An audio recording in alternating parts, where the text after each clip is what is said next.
welcome to the Bringing Intimacy Back show. I'm the host, Dr. April Brown, and today what we're going to talk about is something that's really dear to my heart, is how to be intimately connected with your children. Because as parents, we are the first, I used to like to say boss, but the first person that our children interact with. And so how we connect with them helps them later on in making intimate connections with others. And so today, what we're going to talk about is using art as one of the ways that we can connect with our children. And I'm so blessed and honored and just fabulous to have one of my good friends, colleagues, that's also in Fort Myers, Florida. Yeah, definitely. Raina Lombardi, and she is an art therapist.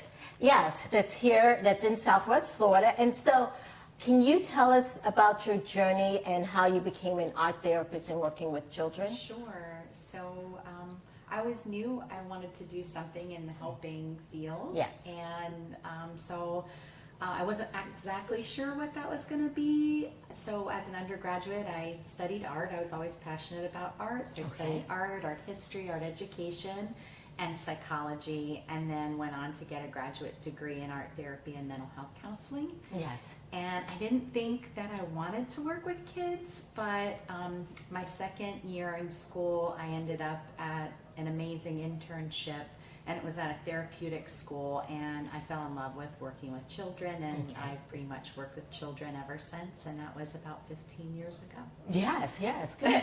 And so for people out there listening, what exactly is art therapy? Yeah, so art therapy is a mental health profession where we use art as a healing tool for people to develop insight, awareness, understanding, to resolve problems, or learn how to come up with solutions to their problems, to regulate their emotions, all kinds of things. It just depends on the population, but we're drawing from the psychological theories and counseling theories and applications, and using art media to put it all together. Yeah, it's a great tool, especially because sometimes people have a hard time talking in therapy. Yes. And they're like, oh my gosh, I don't really want to talk, but art gives them a way to express themselves. Absolutely. That is one of the really wonderful things, and sometimes people who struggle to communicate or articulate what's going on for them internally are often surprised what happens on the page, so to speak, and then they're able to talk about the image, and it gives a different context for them to talk about what their experience is, and it gives a little bit of a space too. Right. It makes them feel that it's okay to share. Yeah. Which is critical, and even in connecting with the therapist, but even in learning how to express yourself. Yeah. I think art has been a variety of, it's a way of helping to show people how to express themselves, definitely. And so in dealing with that, also in going into this intimate connection that we're talking about, or we're going to talk more about, what is your definition of an intimate connection? Yeah, well, I really believe that an intimate connection is when we can be in the same space with somebody else and it feels safe, it's trusting, we're connected, and we're really tuned in to the other person, and we're listening and we're present. It's really about presence, right? We can't be intimate without being in the here and now and in the present moment. Right. And how important is that for parents? It's in relating to children. incredibly important. Yes. Incredibly important for parents to create time to foster that intimate connection with their children, and their children are hungry for it. Yes. And I believe that it's really about the quality of time, not so much Absolutely. Because some people think like, oh my gosh, I work a full job and maybe I'm a single mom, and I've been there as a single mom, but it is about the quality. Yes, it is. It's about turning everything off, getting rid of the phone, Yes. and paring it down, being with the child, whether that's reading together, doing an activity together, spending that time where you can have an uninterrupted conversation with your children. And when you're doing stuff, fun stuff, whether it's cooking or creating or listening to music and dancing, whatever it is, as long as you're active, even if it's playing with their toys with them, imaginative play. Right. Once they're doing, they start to open up and really share about their experience, where a lot of parents will say, well, I asked them how their day was when I picked them up from school, and of course they're not going to say anything then. Yes. They need to be relaxed, Right. and they are most relaxed when they're creating and playing and using their imagination and their hands. Right. And like you said, it's about being present, because sometimes, like if you're picking your kids up and you're kind of on the phone and doing this and the video's playing, then you're like, the kid gets in, you're like, how's your day? But you're really not even listening. Right. It doesn't make that intimate connection there. So you're stating that it's got to be present. And yeah, really about being in the present moment and the here and now. yes, and being in the here and now it's really critical in dealing with parents and for that intimate connection for children. And would you say that part of the intimate connection is really important when they're babies or young, or? Oh my gosh, I think it's throughout their development, their entire development. Yes. Teenagers too want their parents' undivided attention just as much as little toddlers do. They might go about asking for it in different ways, and their behavior might suggest otherwise, or they might say like, I don't really want to spend time with them or whatever, but they really do. Yes, definitely. Yes, I would definitely suggest, especially for people who are out there saying, I have a teenager they don't want to talk to, but that's the most critical time, is to be that intimate connection with them. And so we're going to go and take a small break, and when we get back, we're going to talk about how we use art as a way to connect with our children and the importance of it. This is the Bringing Intimacy Back show, where intimacy is real.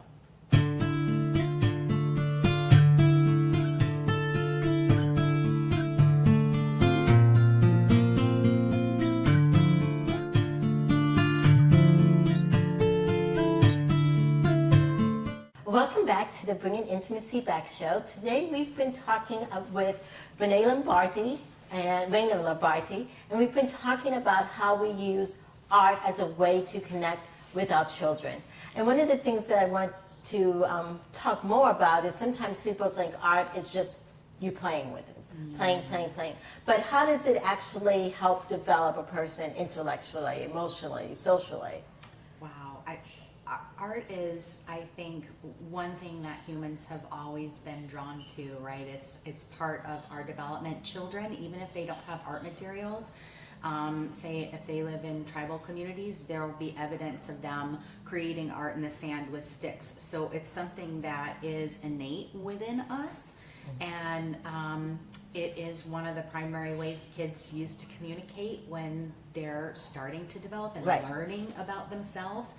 It can teach them ways to understand what's going on within them. Okay. So, little kids, toddlers and such, right, they don't have the vocabulary to be able to communicate what's going on internally, or they don't quite understand.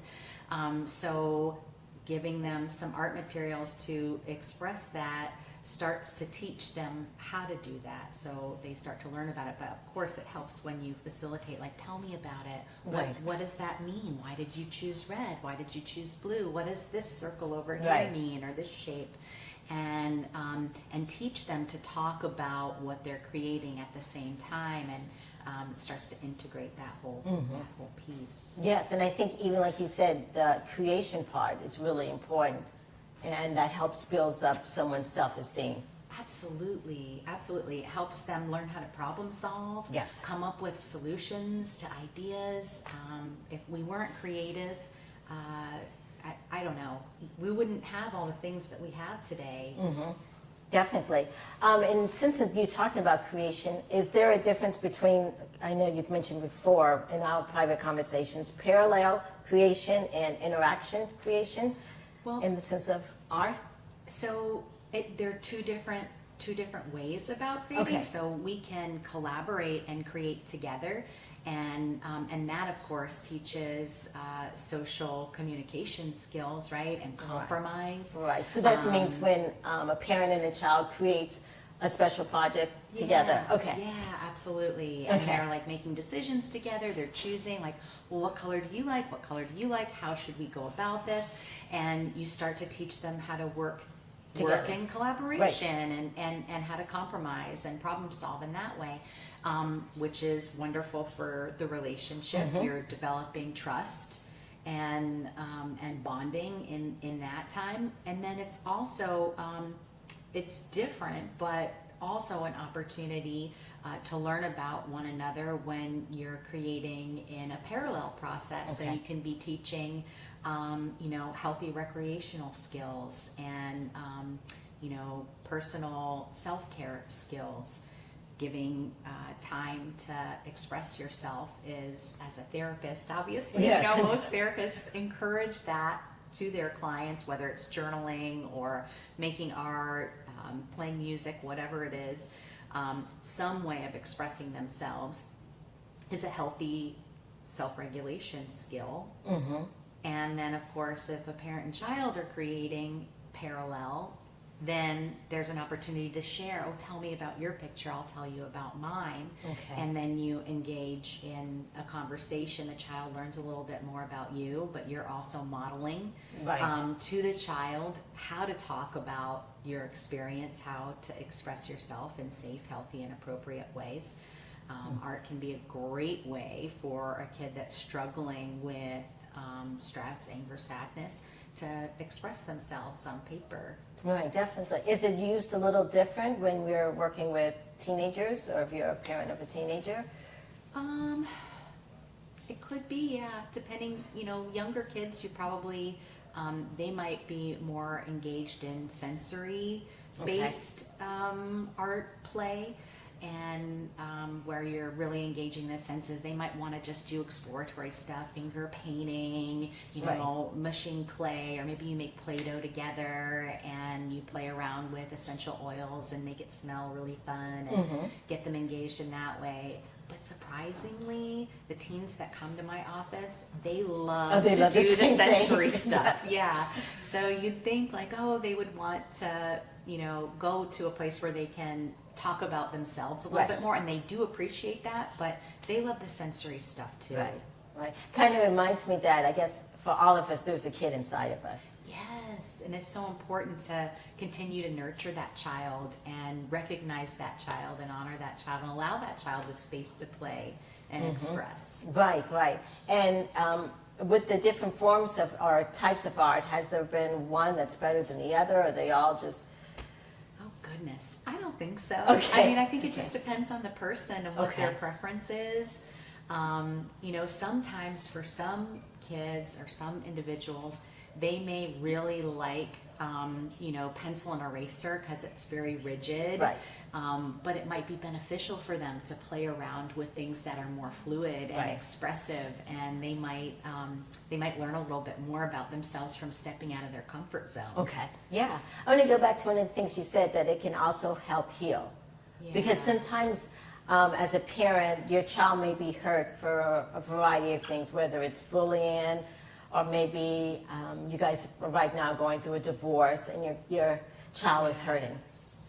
Yeah. Can we elaborate or talk a little bit more about how we art, or as a parent, what we can do with the art to help? Yeah, absolutely. Creating opportunities for the child to have materials, and even if, some people think, well, I don't have money, right? That makes it really difficult. Well, you can use all different kinds of things to allow your child to express themselves. It doesn't have to be fancy, really expensive materials.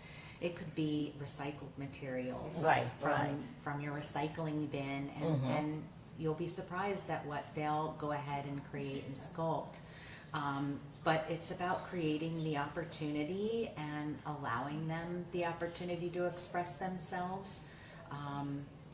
Setting up the time, establishing a time and schedule for it, making the time, right? Making the time, that's what you were saying earlier, and that's one of the things we talked about, is making the time. And so we are going to start preparing for a small little break here. And as we've been talking about the importance of making time for your kids to connect, but also the importance of doing activities. And we've been talking about different art activities. And when we get back, we will talk about more tools for you out there listening on how you can connect with your child. This is the Bringing Intimacy Back show, where intimacy is real.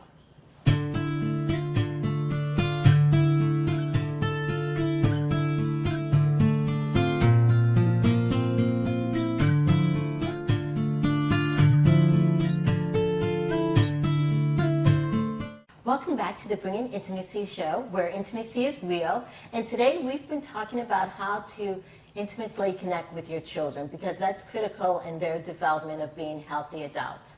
And today I've been honored to have one of my friends from Southwest Florida, because that's where I'm from, our therapist, Raina Lombardi, and she has a thriving practice in Southwest Florida. Yes, and your practice name is? Florida Art Therapy Florida Services. Art Therapy Center, yes.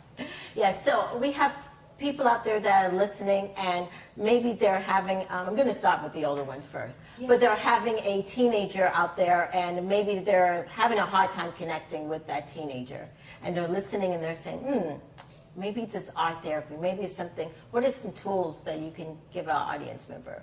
Well, first I would say, as an adult, let go of any fear that you have about creating. Sometimes, at least in my work, that when I've worked with adults are like, oh, I don't really feel comfortable doing that. They've disconnected from that playful part of themselves, and they haven't done art since maybe 5th grade or 6th grade or something. Let go of the fear and put yourself out there. If you teach your child to avoid fear, then they're going to avoid fear, which is not good. We want to have healthy risk taking. Right, you mentioned a great part, because children pick up on how we feel.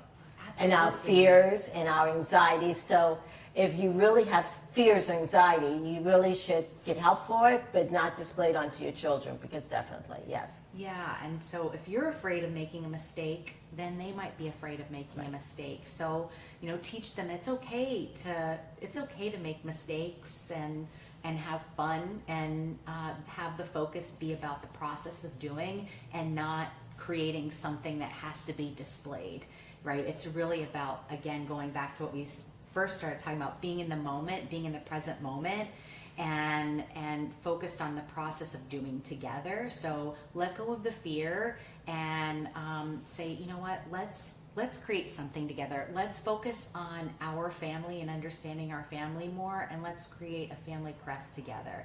Let's pick out symbols that represent what our family values are, our family beliefs are, what our family history is, our culture, right? Things that are unique to your family. Create something together.